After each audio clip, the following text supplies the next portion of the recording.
Meus amigos, minhas amigas, membros da mesa, antes mesmo de iniciar a explanação, e sem pretender, evidentemente, tomar muito do seu tempo, eu queria me lembrar, antes de tudo, que houve época em que, na minha faculdade, um professor muito famoso hoje aqui em São Paulo dizia que eu sou mais keuseniano do que Kelsen. E estou muito convencido que isso não é real. Mas certamente que Kelsen nunca sustentou a posição de que a norma jurídica seja justa ou injusta, porque a teoria dele sempre foi a teoria da norma jurídica. Não foi ele que criou a justiça ou a injustiça da norma. Qual que é o critério para dizer que isso é norma e aquilo não é norma? Em segundo lugar, eu queria acrescentar um dado que me parece relevante, porque sei que há vários advogados aqui presentes que militam na área trabalhista, para um dado que me parece histórico. Em 1964, aconteceu a substituição de uma maneira traumática do governo e se acusava o presidente da República de ser comunista, muito embora ele fosse o maior fazendeiro do Brasil e o maior produtor de gado do Brasil. Portanto, era apenas uma desculpa, a meu ver. E ele foi substituído e imediatamente ocorreu algo que está acontecendo agora, nesses nossos dias. A substituição da estrutura trabalhista brasileira. A base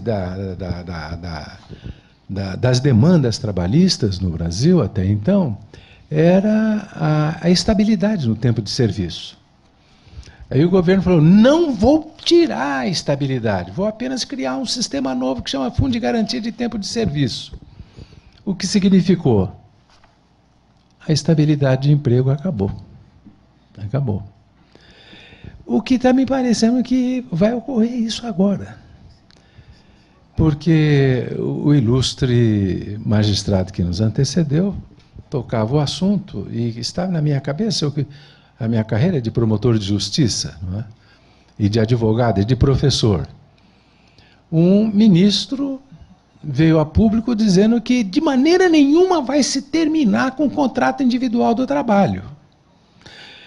Perdão, ele falou o contrário, que vão substituir o contrato individual do trabalho. O presidente da República viu o tamanho da bobagem que o ministro havia dito, veio a público e falou, não, nós não vamos terminar com o contrato individual de trabalho. Tal como lá em 1964 diziam para nós não vamos terminar com a estabilidade de emprego. Então agora, não vamos terminar com o contrato individual do trabalho. Vamos criar um novo sistema de 3 horas, de 5 horas, de 4 horas. Eu temo que pode ocorrer, eu não sei se isso vai ocorrer, não sou profeta, eu temo que o mesmo fenômeno que ocorreu em 1964, nós estamos às vésperas de testemunhar novamente. Eu, há poucos anos atrás, 2 anos atrás, estive na Suíça, e na Suíça tem esse sistema novo. Os trabalhadores trabalham 3 horas, ou 2 horas, ou 4 horas. Isso na Suíça. E lá na Suíça deu certo isto.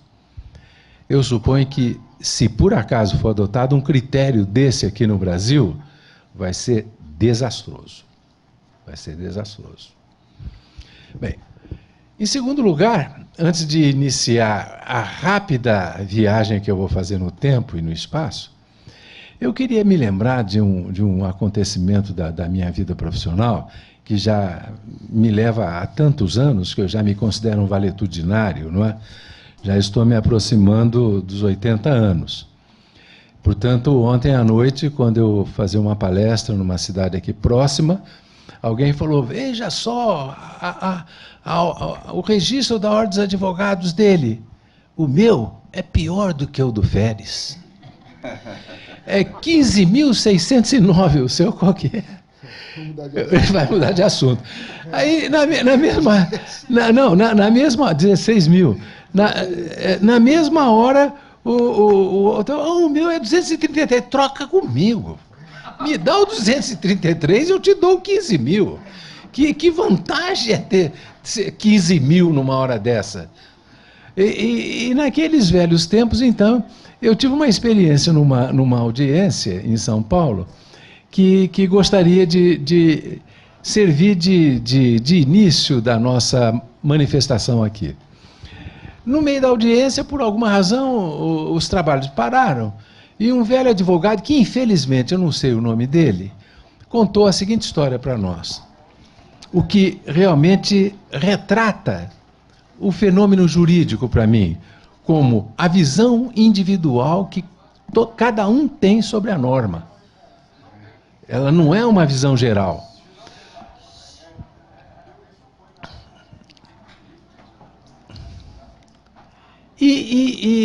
O advogado então relatou que ele, já velho naqueles anos, ele, quando jovem, em São Paulo, fazia direito em São Paulo, ele colhia durante o dia boletins de ocorrência e levava para um jornal que, se cortasse, sangrava, né?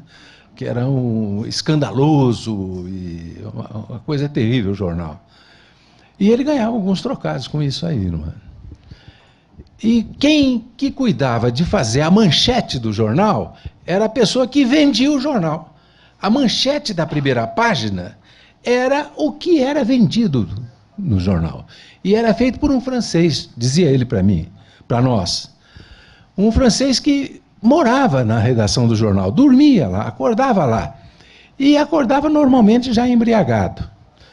E o jovem estudante chegou no final de um dia e mostrou os boletins de ocorrência para ele e falou, olha, para azar seu, porque você só faz a manchete do jornal, para azar seu, não tem nenhum fato chamativo, como um pai que cortou a orelha do filho, o São Paulino que maltratou o corintiano, não tem nada, absolutamente nada. Ele falou, não, mas lê aí. Então ele começou a ler os boletins de ocorrência e falou, olha, tem um boletim aqui do 1º Distrito Policial em que a Mariazinha fez o boletim. A Mariazinha, então, relata que comeu um sanduíche de cachorro-quente lá no bar do Manel e estava estragado. E ela teve uma intoxicação intestinal e estava apresentando esse tipo de reclamação ao delegado de polícia. Diz o francês para ele, a manchete é essa. Ele falou, a manchete é essa. Para um jornal escandaloso, vai falar em dor de barriga? Bem, deixou lá com o francês, foi-se embora para a escola, e na manhã do dia seguinte, ele acordou e já foi para a banca de jornal para ver o que é, qual que seria a manchete do cachorro-quente, na primeira página. A manchete era a seguinte, dizia o advogado para nós, a manchete era a seguinte, cachorro velho faz mal para a moça.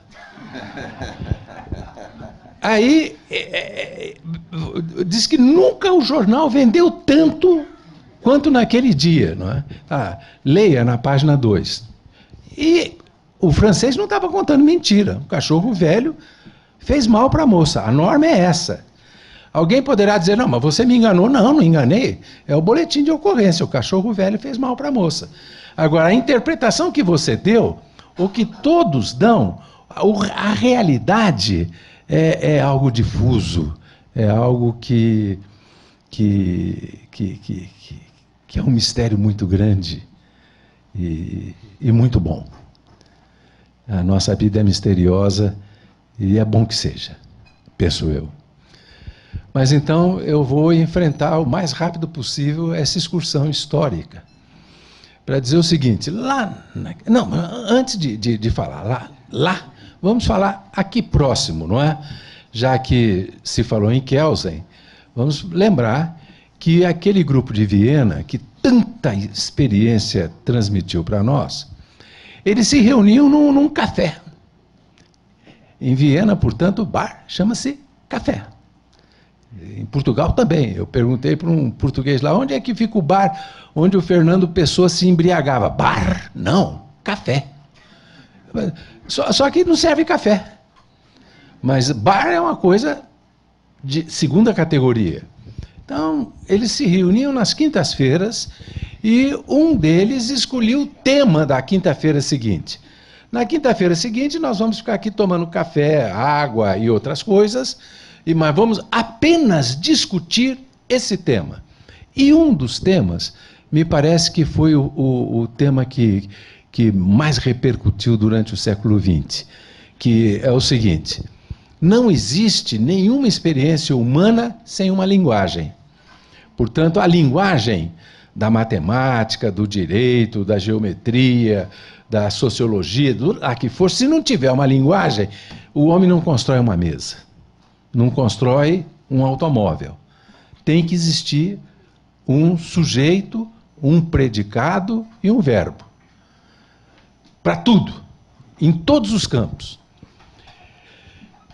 Admitindo isso como o pressuposto do que eu tenho que falar, eu teria que dizer o seguinte: a existência do Estado e da sociedade civil dependeu de uma linguagem.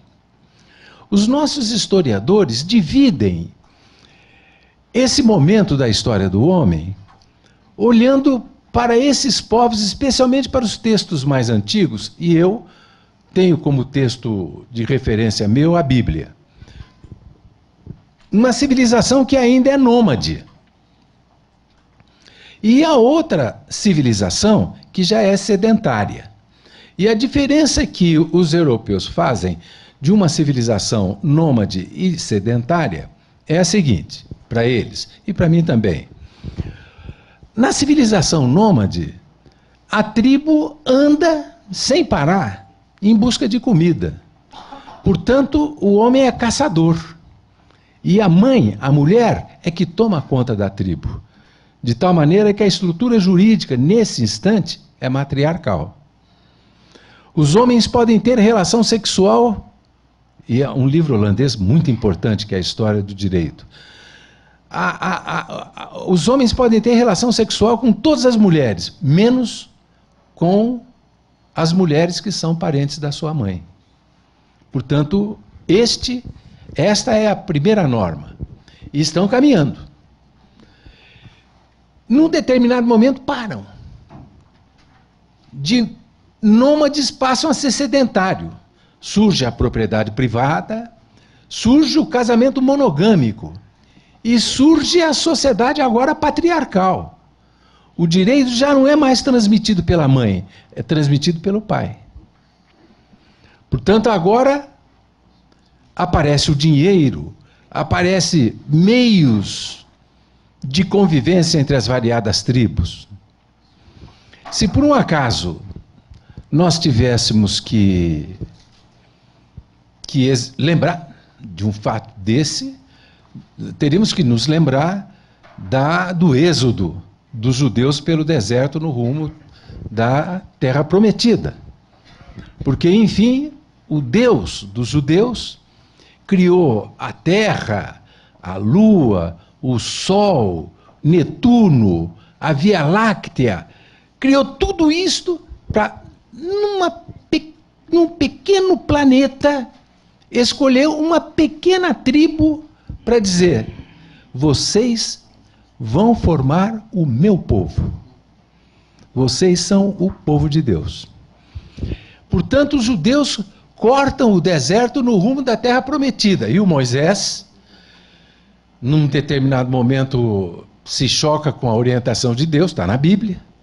E Deus fala: olha, eu vou lhe mostrar a Terra Prometida, mas você não vai pisar na Terra Prometida. Eu vou lhe matar antes.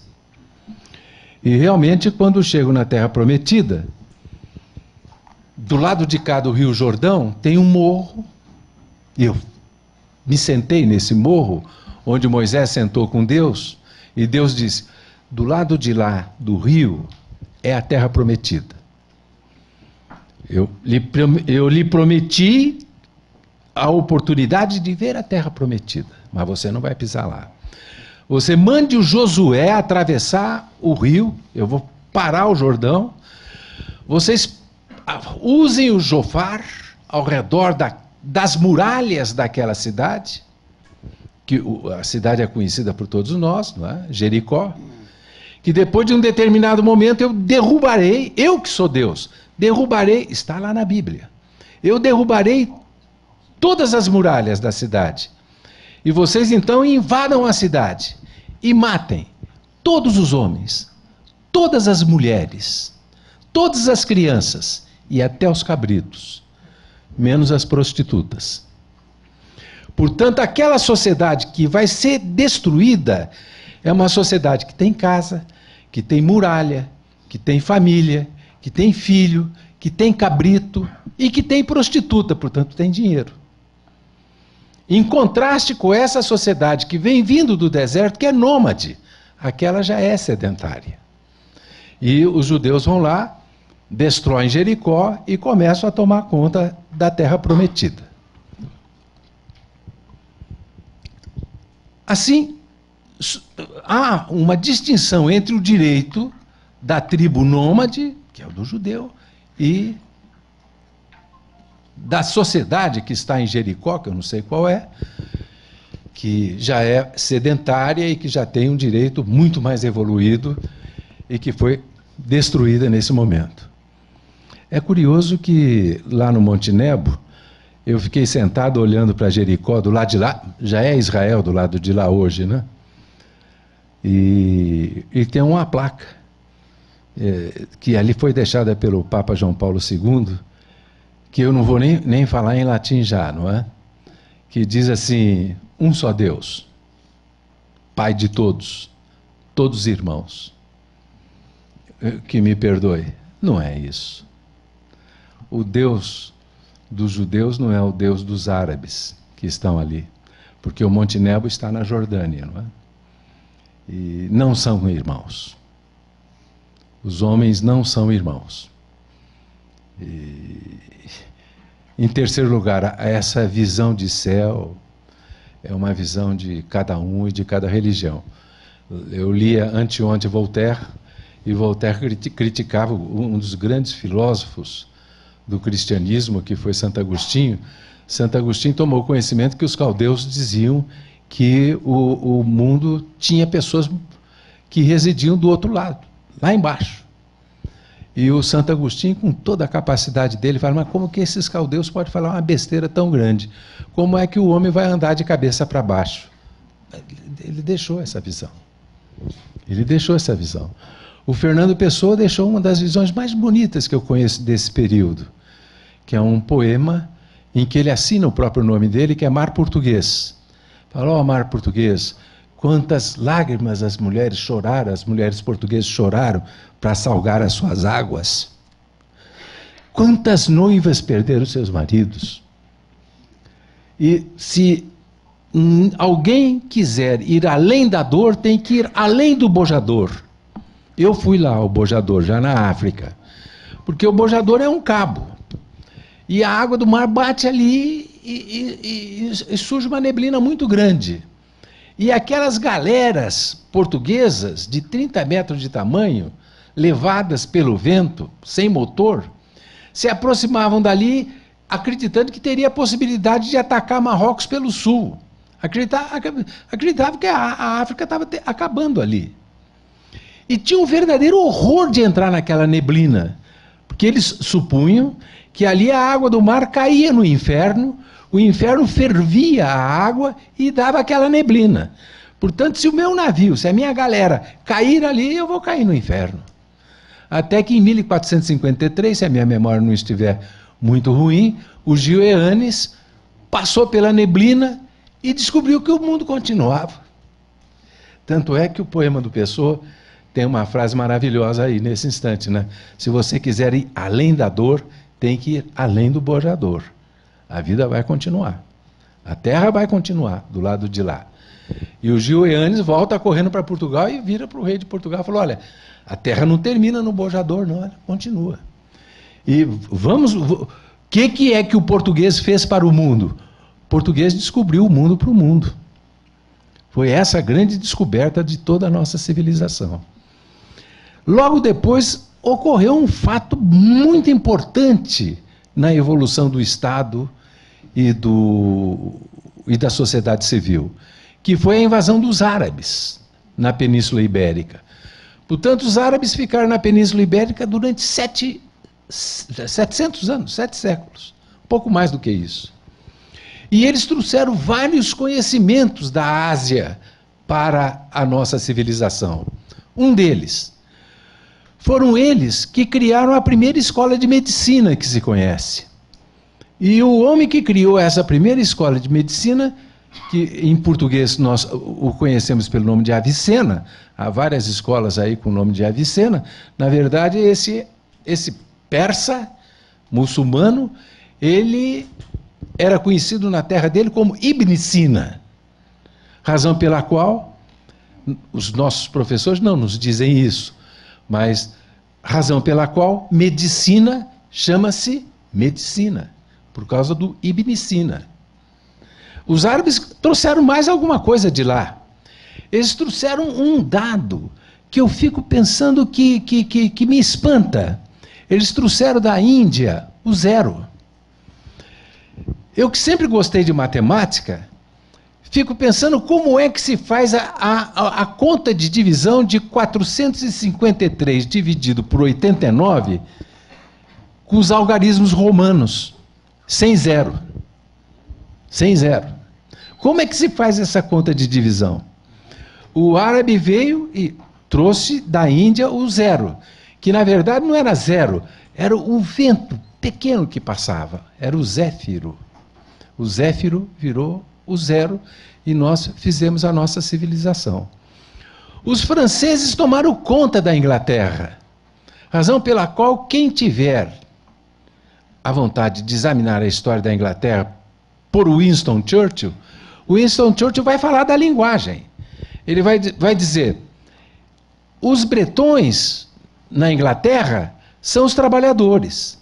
Portanto, quando um bretão cuida de porco, ele chama o porco de pig. Quando o bretão mata o porco e vai para a mesa dos nobres, o porco vira francês, passa a ser porc. Tanto que um dos lemas da coroa inglesa é em francês, Honi soit mal y pense. Portanto, a influência era francesa, antes da França, que é um país que eu gosto muito, e dizia ontem à noite para o pessoal, eu vejo aqui em Ribeirão Preto, nós temos um bairro inteiro que tem o nome de uma mulher que nunca veio a Ribeirão Preto. Eu fui secretário da Educação aqui em Ribeirão Preto.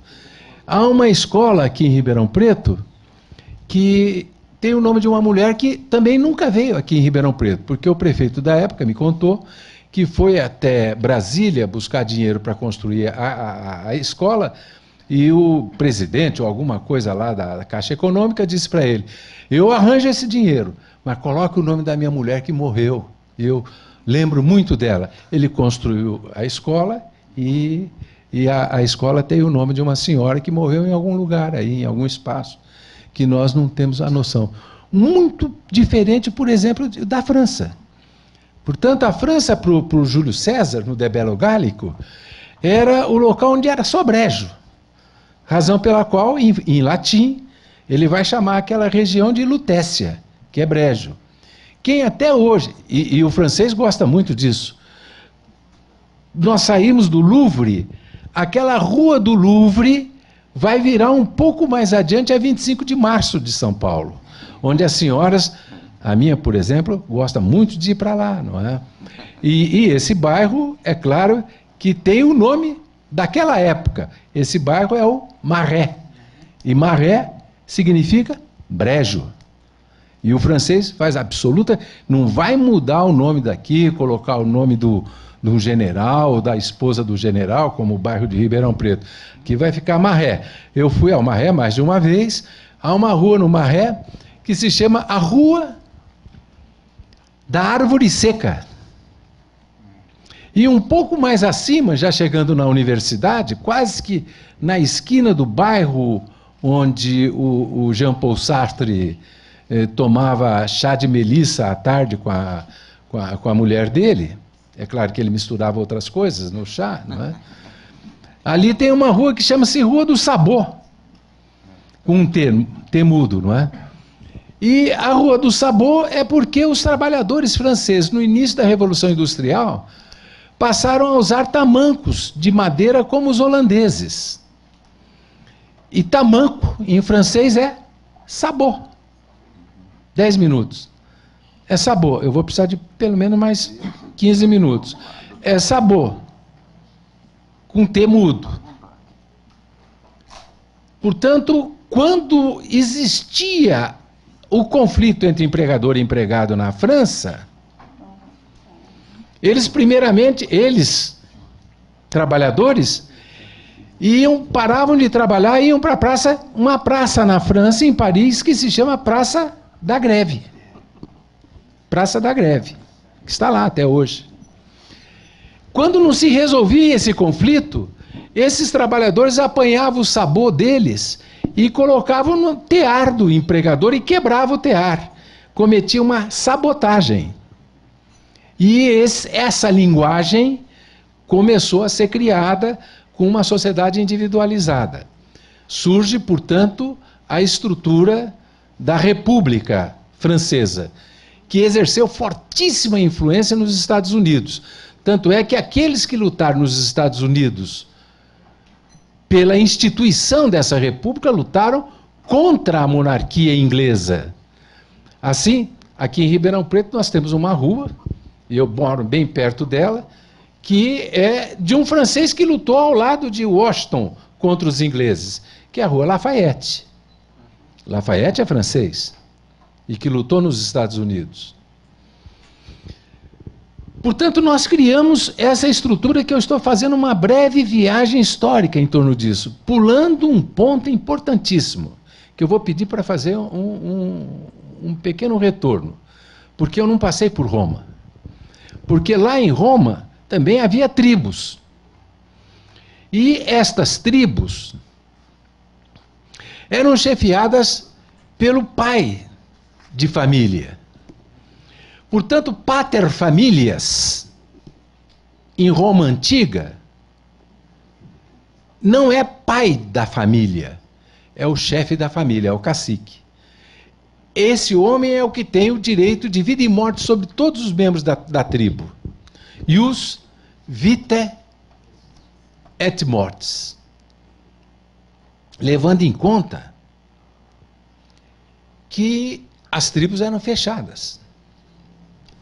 Quando começaram a surgir os conflitos entre as tribos, os paterfamílias, que eram o ancestral mais velho de cada tribo, os pais de família passaram a se reunir num local perto do Tibre.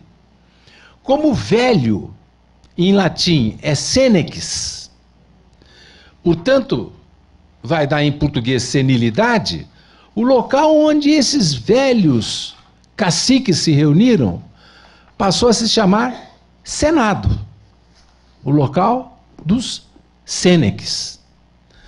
Assim é que quem for em Roma hoje, todas as bandeiras de Roma até hoje, todas as siglas de Roma até hoje, nós vemos lá 4 letras. SPQR, Senatus Populusque Romanus. Quer dizer, é do povo de Roma. É o povo de Roma representado pelo Senado. Segundo essa concepção, agora eu volto para os nossos tempos, e vou citar um professor daqui do Brasil, e que nasceu bem perto de Ribeirão Preto, e a biblioteca dele está na Unesp, onde eu fui professor, e sou professor aposentado, que é Buzaid. O Buzaide lembra de algo importantíssimo para nós, que o magistrado que me antecedeu fez referência a isso.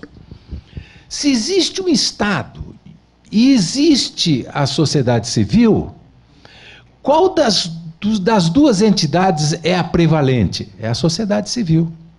O Estado foi criado no mundo moderno pela sociedade civil. É falso afirmar que é o Estado que cria o direito para a sociedade civil. É a sociedade civil que cria o direito dentro do mundo moderno. Um autor moderno que ajudou a restaurar a democracia na Grécia, que foi Michel Stasinopoulos, ele usa inclusive uma expressão que rapidamente dá para compreender a visão desse Estado moderno e da sua sociedade civil. A visão dele é geométrica, portanto uma circunferência. Fora da circunferência está toda a sociedade civil. E a sociedade civil pode fazer tudo o que ela quiser, menos o que a lei proibir. Dentro da circunferência estão todas as autoridades públicas. As autoridades públicas não podem fazer nada, salvo o que a lei permitir. É essa a inversão lógica. Fora a sociedade civil que cria o Estado para servir. Eu fui promotor de justiça e procurador de justiça, o Feres foi procurador-geral do Estado no governo do Franco Montoro. Nós fomos servidores públicos, servir o público. Nós estávamos ali para servir o público, o que significa dizer cumprir a estrutura jurídica. É lógico que aí há um passo que eu não teria tempo nenhum para avançar, que é, se por acaso isto é feito através de normas, as normas podem conter comandos determinados e comandos indeterminados. E aí, é claro que nós vamos testemunhar grandes transgressões. 30 minutos eu ainda tenho? Mamma mia! Bem, mas Eu acho que é 30 minutos para todos ou só para o doutor Sérgio? Sim, doutor. Rapidamente. Mas, então, a visão do Estado moderno é essa. E não é do Brasil. O brasileiro, e eu sou pai de 3 filhos, e namorei minha mulher desde o tempo do ginásio, desde o tempo em que era amigo do Feres, não é? A vida toda, né? Portanto, começamos a namoramos 9 anos, né? Não sei como ela me suporta até hoje, não é? 9 anos. E pensávamos em ter 2 filhos. Uma que pudesse chamar Thaís, por causa daquela música Meditação de Thaís, e o outro que se chamasse Gustavo, né? Porque todo homem da minha família até então tinha um filho chamado Gustavo. Meu bisavô é Gustavo, meu avô é Gustavo, meu tio é Agenor Gustavo, e Paulo Gustavo, meu irmão é Gustavo, eu tenho um filho chamado Gustavo também. Mas não, acabou vindo mais um, né? Nós acreditávamos naquela época que viria uma mulher, né? Que gostasse de bordar, que no bastidor existia uma peça bem feminina que se chamava Bastidor. E veio um homem. Veio um homem que está aí hoje, com bastante sucesso. E qual que é o nome que nós vamos colocar nesse homem, né? Olha, eu vou colocar um nome bem português, né? Somos de família de Portugal. Vou colocar um nome bem português nele, né? E tem um intelectual brasileiro que está expulso do Brasil aí, que tem um nome tão bonito, né? Vamos colocar o nome desse intelectual nele, né? Fernando Henrique. Portanto, o meu Fernando Henrique é FHC, né? Fernando Henrique Costa. E esses 3 filhos já dão 7 netos. Portanto, a tribo, eu sou o pater familias da minha família, não é? Ao contrário, eu queria ser a Maria Clara, a mais nova de todas, não é? E não consigo retornar nisso, mas tenho a ideia de que eu torço e faço muita força para que um dos meus netos seja promotor de justiça, como eu. E que o outro seja procurador do Estado, como o Féres. Que o outro seja médico da Prefeitura Municipal de Ribeirão Preto.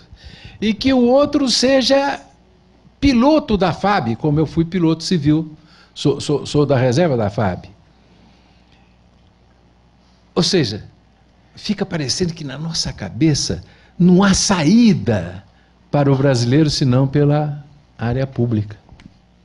Pela área pública. Nós desejamos que um filho, que um neto seja juiz, promotor, e alguma coisa da área pública. Tudo ao contrário da Argentina.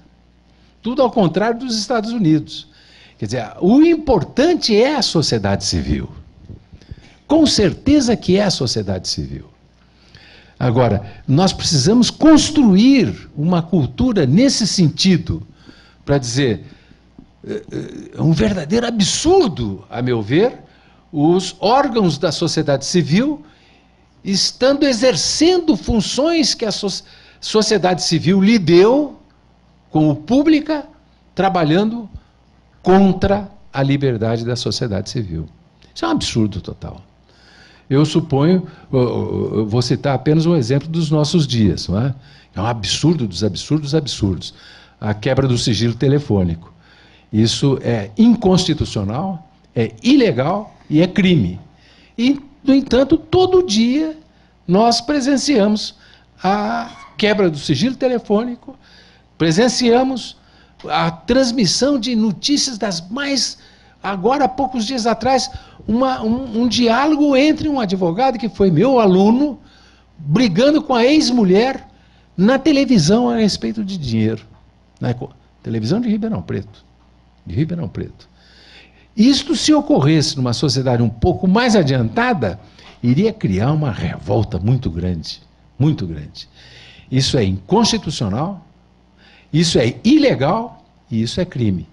E aqui nós já tivemos no passado um episódio igual a esse, que foi o processo do lixo, e que foi trancado em Sertãozinho, foi trancado em Matão, exatamente por violação do sigilo telefônico. Do sigilo telefônico. Quer dizer, não é importante continuar investigando o lixo? É. Mas pode investigar o lixo com quebra ilegal do direito da intimidade telefônica guardado pela Constituição? E a resposta, com certeza, é que não é. Bem, é hora de encerrar aqui a intervenção e queria apenas dizer o seguinte. Na última viagem que nós fizemos para a Europa, e o Cândido Rangel Dinamarco foi conosco para dar um curso de processo civil, nós fomos até Cádiz, entre outros lugares, fomos até Tânger, quando então eu descobri que em Tânger eles descobriram uma fruta que eu gosto muito aqui em Ribeirão Preto, que é a tangerina. Nunca me passou pela cabeça que Tânger é que criou a tangerina. Portanto, é a linguagem que eu fico procurando e fico nos finais das minhas noites anotando a criação desses vocábulos. Como elemento histórico, é claro. E lá em Cádiz, eu consegui comprar um livro de um poeta que marcou muito a minha vida, não é? E esse poeta tem um poema muito bonito, espanhol, que é o Antônio Machado, que não vou declamar e nem cantar, porque se fosse cantar aqui, com certeza iria levar cartão amarelo e vermelho de todos, não é? Mas o poema que muito me marcou é um poema histórico aqui no Brasil, não é? E é de um espanhol. Ele diz assim: caminante, não há caminho, se hace... A senhora conhece? A senhora é espanhola? Argentina. Caminante, não há caminho, se hace el camino al andar. Caminhante, não há caminho, se faz o caminho andando. Quer dizer, nós estamos passando por um período aí de acomodação estrutural, vamos continuar caminhando. Para onde é que nós vamos? Um grande político, um grande administrador, um dia desse foi entrevistado pela Folha e perguntaram: qual que é a frase que o senhor mais diz? Ele falou: é a seguinte: se eu sair, eu chego. Pois é, e tem alguma forma de não chegar? Não é isto? Quer dizer, eu nem pronunciei aqui o nome do filósofo que tanto me impressiona, lá dos austríacos, que é o Wittgenstein, né? Ele escreveu apenas 2 livros. E o primeiro livro, os 2 livros de lógica, e o livro é assim: se é permitido usar chapéu, é porque não é obrigatório não usar chapéu, porque não é proibido usar chapéu. Se é proibido usar chapéu, é porque... Mas será possível que alguém gaste tempo com isso aí? Não. Quem que gastou tempo com isso aí foi o sujeito que inventou o computador. Aí a minha mulher lá de longe diz assim para mim, nos dias de festa: Sérgio, você para com esse papo cabeça com esses meninos aí. Ela fala: vó, o meu professor de computador fala isso aí. Eu não conheço nada de computador, eu estudo lógica apenas. Apenas para concluir de uma maneira realmente muito importante. Quem inventou o computador foi um grego chamado Aristóteles. Aristóteles, não foi outro. Depois de que Aristóteles fez, nenhum outro homem conseguiu fazer mais do que o Aristóteles para montar o computador. Portanto, a última frase do primeiro livro do Wittgenstein é bem parecido com uma lapalice, né, dos franceses, né? Porque o Marechal Lapalisse foi morto em Pávia, na batalha, e os soldados fizeram uma música dizendo o seguinte: 15 minutos antes do general Lapalisse morrer, ele estava cheio de vida. Bem, ainda bem, né? Porque senão não teria morrido, né? O George Bush, eu fui fazer uma pesquisa sobre isso, o George Bush, presidente da República, que invadiu o Iraque, fez o homem mais forte do mundo, num dos discursos dele, famoso pelos seus discursos, num dos discursos dele ele falou: americanos, toda a produção que os norte-americanos importam vem de países estrangeiros. Pois é. Pois é, mas isso aí tem certa lógica, não é? Às vezes o óbvio tem que ser dito, né? Pois é. Mas essas verdades absolutas, né? A verdade absoluta é que cria a tautologia criou o computador, né? Portanto, a última frase do primeiro livro do Wittgenstein, eu vou usá-la apenas para encerrar aqui a minha intervenção, que diz o seguinte, assim: se eu não tenho nada para dizer, devo me calar. Muito obrigado, hein? Obrigado, doutor Sérgio.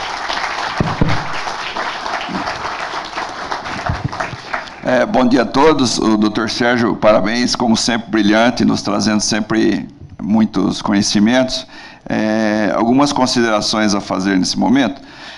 Para esse painel estava previsto também a presença do desembargador Dr. Sidney Bennett. E ele, por motivos e razões, não poderia vir, então eu vou passar uma carta ao senhor que ele endereçou ao amigo Dr. Sérgio. Tendo em vista adiantada a hora, eu vou passar a palavra ao Dr. José Maria Simões de Vergueiro, desembargador do Tribunal de Justiça de São Paulo, para fazer suas considerações. Muito obrigado. Vou evitar o microfone, aproveitando as palavras do meu querido amigo professor Sérgio Roxo. Eu berro mais que um Jofar. Mas não vou derrubar as muralhas de Jericó. Não ouso ser um Josué, apenas um José. Então, também não ouso ser um Fagner, por isso eu já digo, não queria ser um peixe.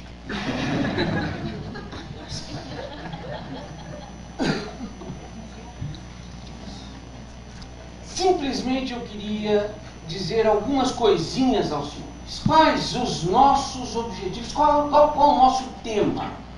Qual o mote deste encontro nesta manhã de sexta-feira? Manhã quase tarde de sexta-feira. Estado de Direito. O que é o Estado de Direito? Em 10 rápidas pinceladas. Nasceu na Grécia com a ideia da democracia. pura, simples, limpa. Evoluiu naturalmente para um estado aonde se criou a ideia do rules of the law, ou seja, as regras de direito, que partiram na sequência para o état legal, tipicamente francês, e se fecharam em cima de um princípio alemão, que é o Rechtsstaat. Ou seja, em todas as três circunstâncias, o Estado de Direito, caracteristicamente opositor ao Estado absolutista, aonde l'État c'est moi, je suis l'État, a teoria clássica dos Luizes, aonde se fazia imperar a vontade de um único indivíduo em relação ao todo. Então, o Estado de Direito nasce de uma evolução do absolutismo para o quê? Para a aplicação da regra máxima de que o Estado obrigatoriamente deve ser regido pela lei, pelo direito, é o império da lei. Dizia meu mestre, nosso mestre, Gofredo da Silva Teles, aqueles que são meus irmãos em São Francisco, eu digo, estava sentado na praia, tomando refrigerante. Veio o Gofredo e me disse, a norma é autorizante. Esta é uma das provas acadêmicas que nos acompanha há décadas e algumas delas até bastante instrutivas. Em complemento, vinha a mesma história da trova trazendo uma variante, dizendo, estava sentado na praia comendo amendoim. Veio a Talib e me disse, Estado é meio e não fim. Dois princípios fundamentais definidores do Estado de Direito. A norma autoriza e o Estado é a consequência do poder da soberania popular. Me assusta um pouco o que eu ouvi antes, em termos da flexibilização do direito. Acho que o direito não pode ser tão flexibilizado. O direito existe de uma forma positivada, e positivado deve ser aplicado. A partir deste conceito, eu continuo dizendo, eu não queria ser um peixe. E gostaria de simplesmente terminar com uma frase, quase terminar com uma frase do Canotilho, a quem admiro, que diz que a eliminação do arbítrio no exercício dos poderes públicos, com a consequente garantia dos direitos do indivíduo perante os poderes, é, na verdade, o Estado de Direito. Estado de Direito este que evoluiu também, num momento posterior, para o Estado de Direito constitucional, ou seja, regrado por uma lei básica, fundamental, que define os limites, os parâmetros e, efetivamente, os pontos de discussão em que o Estado deve se envolver. A Constituição de 88, muito bonita, muito boa, talvez uma das melhores que nós já tivemos, uma das melhores do mundo, mas envereda por campos desnecessários. Por isso vem sendo alvo de adaptações. O novo Código de Processo Civil, que hoje existe para a alegria geral da nação, mas não diga ao povo que fica, parece verdadeiramente uma colcha de retalhos, um trabalho de patchwork, que realmente não representa os anseios de ninguém, que traz verdadeiramente absurdos que são impostos à nossa sociedade. E terminando agora mesmo, para valer, só para dizer, completando, Cabo de Bojador, questão do Gil Yannis, realmente ele passou com base nos instrumentos, na nova tecnologia trazida pelos mouros, isso da invasão da Península Ibérica, na que provocou a Reconquista, tal e qual. Mas, basicamente, a escola de Sagres, onde nós vamos lembrar do infante Dom Henriques, ele contou com uma colaboração fantástica que foi prestada pelos Cavaleiros Templários, que depois de expulsos da França, por obra de Luís o Belo e do Papa Clemente VI, se não me falha a memória, fugiram para a Península Ibérica e para a Escócia, onde criaram novas ordens, com novos nomes. Os Templários, na Península Ibérica, como Cavaleiros da Ordem de Cristo, e depois dando origem às ordens jesuíticas também. E, complementando, quando mencionou o surgimento da Inglaterra e a questão da Inglaterra e França, que se confundem, vamos pegar a própria dinastia Plantageneta, que foi a segunda grande dinastia dentro da estrutura monárquica inglesa, onde Henrique II casou-se com Alinor da Aquitânia, e daí criou toda a sua descendência, que deu um bororó desgramado, para usar o português rasgado, porque teve dois filhos principais. Ricardo, chamado Coração de Leão, e João Sem Terra, da Constituição inglesa. E, fechando, na formação do Estado americano, não só participaram ingleses, mas principalmente franceses, e, dentre eles, piratas clássicos franceses, onde se cita Jean Lafitte, que depois foi expulso do território americano. Não se pode esquecer da participação também dos maçons, herdeiros dos Cavaleiros Templários. Com essas observações, eu encerro qualquer manifestação e, repito, não quero ser um peixe. Muito obrigado, doutor José Maria. Eu vou passar a palavra, então, ao doutor Félix Sabino. Bem, eu não estava no meu programa, nem no programa do seminário, eu participar dessa mesa, e isso me traz, assim, uma particular honraria, e eu quero manifestar meu agradecimento. A gente sempre aprende muito ouvindo os outros. Mas teve dois fatos convergentes que me chamou a atenção e eu pedi para falar, para fazer um destaque, só para sugerir reflexão. O magistrado afirmou que a política atual do Brasil está seguindo um protocolo do Fundo Monetário Internacional e do Banco do BNDE, do BID, né? Banco Internacional, do BID. Isso é uma coisa. A outra, o Sérgio lembrou o fundo de tempo de serviço. Eu tenho feito, assim, pesquisas reiteradas sobre a vida e o trabalho do professor, governador e ministro André Franco Montoro. E num dos livros dele, um dos estudos, ele lembra que este fundo foi um pedido quase que impositivo das multinacionais. Até um secretário de Estado americano esteve no Brasil para dizer que não poderia ter investimentos se não houvesse essa flexibilização. Isso eu estou citando a fonte, porque é absolutamente idônea. E eu gostaria que vocês meditassem sobre isso. E o Fundo Monetário Internacional é a agência do financiamento público através do qual os países se tornam colonizados. Colonizados, eu vou repetir. E, portanto, eu acho que numa faculdade de Direito essas coisas teriam que ser aprofundadas.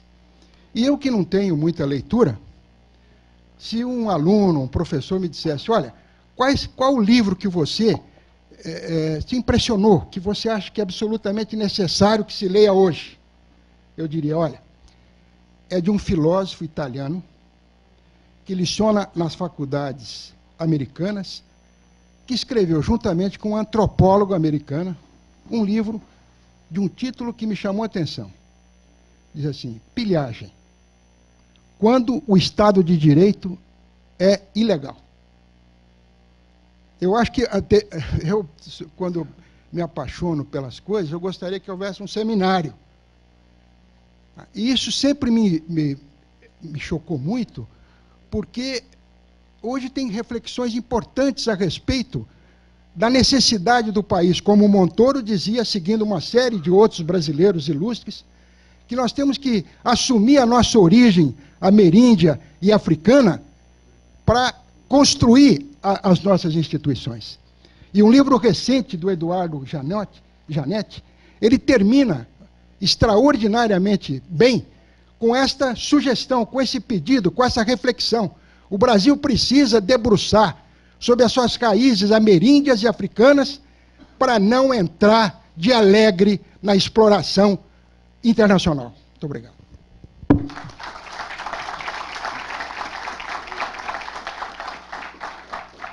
A pedido da coordenação do seminário, eu vou ler a carta enviada pelo desembargador Sidney Benetti. Eu queria apenas lembrar, Pois não. a respeito da visita do Sidney Benetti, que não sei se todos sabem, o Sidney Benetti é daqui de Ribeirão Preto, e era ministro do Superior Tribunal de Justiça, e ele teve o privilégio, como o Feres também, e eu também, e outros aqui, de cursar o antigo ginásio do Estado. Portanto, numa comemoração que houve aqui em Ribeirão Preto, ele dizia, o Sidney dizia, que ele teve grandes emoções na vida dele. Quando entrou na magistratura, quando se tornou juiz, quando se tornou juiz do primeiro alçada, eu representava o Ministério Público nessa Câmara, naquela época, quando ele se tornou desembargador, quando ele se tornou juiz do Superior Tribunal de Justiça, quando se tornou o juiz de maior destaque internacional do Brasil. Ele falou, no entanto, a maior emoção que eu tive na vida foi no dia que passei no vestibular do Ginásio do Estado de Ribeirão Preto. Olha só, que pena, que virou o Ginásio do Estado. Que virou? O Sidney não pôde vir hoje, mas ele virá aqui na quinta-feira, dia 29. Ele vai falar na Legião Brasileira, no Centro de Debates Culturais, com a promoção da Academia Ribeirão Pretana de Letras. Seria importantíssimo que todos nós fôssemos lá. E ele vai falar sobre um tema jurídico da mais alta relevância. Ele vai falar sobre Euclides da Cunha. Então, doutor Sérgio, o doutor Sidney lhes disse o seguinte: peço-lhe mais uma vez compreender e justificar minha ausência, mas infelizmente não tenho condições de ir a Ribeirão Preto para participar do seminário. Gostaria de estar presente para saudar tantos amigos queridos, sobretudo participando do evento no painel integrado pelo querido amigo e grande mestre Sérgio Roxo da Fonseca, revivendo, num abraço, mais de meio século de amizade e admiração pessoal. Fomos contemporâneos no Instituto de Educação Otoniel Mota. Naqueles tempos, algumas atividades, além dos estudos, eram marcantes. Em todas elas, destacava-se ele. No Centro Nacionalista Olavo Bilac, atente-se bem ao sentido intrínseco ao nome, o Grêmio Estudantil do Otoniel Mota, cujos dirigentes eram extremamente ativos, com inexcedível convicção de, nos nossos horizontes de Ribeirão Preto da época, nada menos que reformar o mundo, tornando-o mais humano e mais justo, compatível com o grande ideal juvenil de nossa época. E, no, entre aspas, Parlamento Estudantil, entidade criada pelo professor de latim Lourenço Torres da Silva, em que, nos fins de semana, Sérgio brilhava nos júris simulados, em que foram, aspas, julgados, acusados, como Silvério dos Reis, Calabar, Judas e outros traidores estigmatizados pela memória dos tempos. mas que nem por isso deixaram de ter direito a um julgamento correto com o que buscávamos reparar alguma injustiça histórica. Pelo parlamento estudantil, ao lado de Sérgio Roxo, passaram Félix Sabino, Rui Flávio Guião, Roberto Miller, Luiz Carlos Montalvani, Sérgio Arouca, João Cunha, Frederico Engenher, Roberto Reck, Antônio Carlos Morandini, Monir Issa, Ricardo Marcondes de Souza, Luiz Antônio Rodrigues da Silva, Regis de Castilho Barbosa, Sérgio Guerrieri Rezende e tantos outros. Uma escola formadora de grandes ideais para toda a vida. E, sobretudo, Rubens Eli de Oliveira, que, acho que todos até hoje concordamos, foi o maior orador que ouvimos maravilhados em toda a vida. Entre tantas histórias sobre Sérgio, lembro-me bem dos elogios que lhe vi dirigidos por gente de critério duro e palavra forte, como duas grandes formadoras de nossos tempos, as professoras Florianete de Oliveira Guimarães e Neuza Michelucci. Da primeira ouvi que se destacava como um dos mais brilhantes estilos de redação entre os seus numerosos alunos de todos os tempos. Da segunda, que era ele quem mais havia dominado o idioma francês, já naquele tempo estudantil, lendo as melhores obras no original. A vida nos levou a faculdades de direito diferentes. Ele aos estudos na respeitabilíssima Faculdade Nacional de Direito do Rio de Janeiro, hoje o ERJ, cujos corpos docentes e discentes se distinguem nas disputadíssimas vagas na cidade maravilhosa, ante a condição de capital federal. Eu, na Faculdade de Direito da USP, em São Paulo, a qual fomos ter, entre outros, Félix Sabino, Rui Flávio, Miguelson Isaac, Luiz Antônio Rodrigues da Silva, Ricardo Marcondes de Souza, Geraldo Soeira, José Carlos Correia, Lamartine Ferreira, José Roberto Nasser.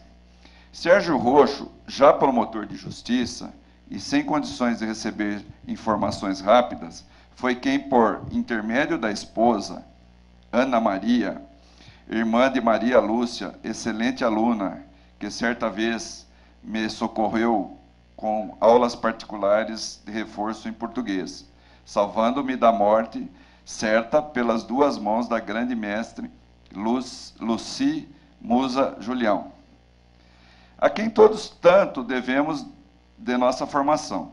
Sérgio, repito, foi quem, antes de mim mesmo, levou aos meus pais, em Ribeirão Preto, a alegria da notícia de minha aprovação no concurso de ingresso na magistratura. Durante a minha carreira na magistratura, pude ter suas lições em admiráveis pareceres no Ministério Público do Estado de São Paulo.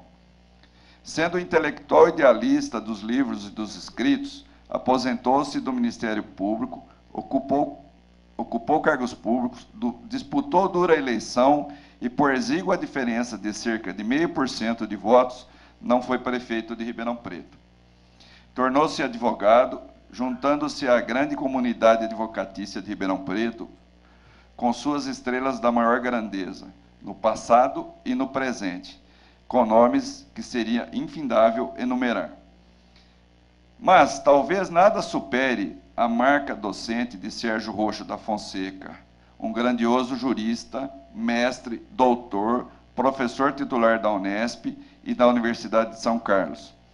Vai à frente de uma legião de ex-alunos, alguns dos quais até hoje me relatam a marca do grande mestre. Os grandes mestres reproduzem-se, vivem e revivem, eternizam-se na vida dos alunos e dos alunos, e na memória que resta de todos. Carlos Drummond de Andrade, na inspirada poesia Resíduo, deixou escrito que de tudo fica um pouco. Os grandes mestres, como Sérgio Roxo, deixam muito que nos tiveram que nós que tivemos a felicidade de tê-lo como professor. Uma honra, querido amigo Sérgio Roxo da Fonseca, integrar-me na legião dos guardiões de sua memória de cultura e de vida de grande ser humano. Permita-me usar um termo seu para minha admiração. Ela é oceânica. E a amizade, essa nem todas as águas profundas de todos os oceanos imensos serão capazes de a ela igualar. Peço à direção do seminário que transmita a Sérgio Roxo da Fonseca minha saudação com um grande e afetuoso abraço. Sidney Benetti.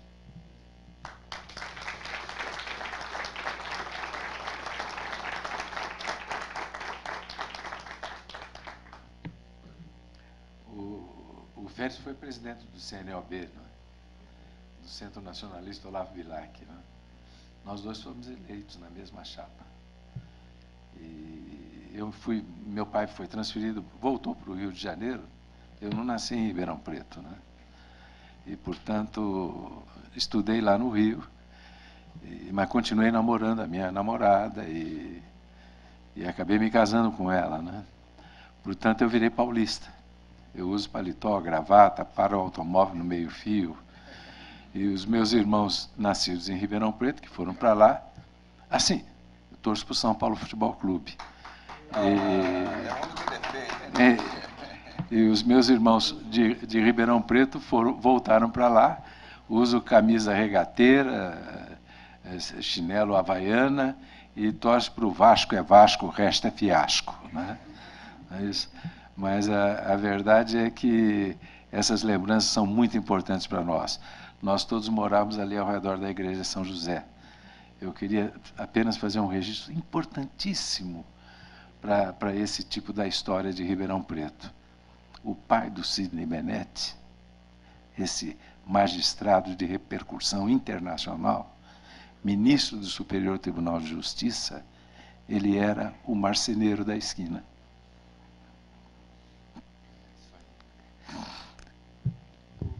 Você permite uma fala? O Centro Nacionalista Olavo Bilac, a nossa eleição, inaugurou a cédula única no Brasil. Isso. Foi a primeira vez, antes do governo, nós utilizamos aqui. Outra coisa, em 1957, o Centro Nacionalista fez uma campanha de muita repercussão na imprensa local, em que nós pedíamos ao eleitor que exigisse dos seus candidatos dupla declaração de bens e de princípios. Você vê que a luta contra a corrupção é antiga, né? A outra coisa a preocupação que nós tínhamos de estudar os problemas nacionais. A professora de geografia aceitou que uma vez por mês um aluno falasse, a dona Edith, falasse sobre um problema nacional. E foi inaugurado com o petróleo, até porque a temática nacionalista na época estava no auge. Mas era isso que eu queria lembrar. Um abraço.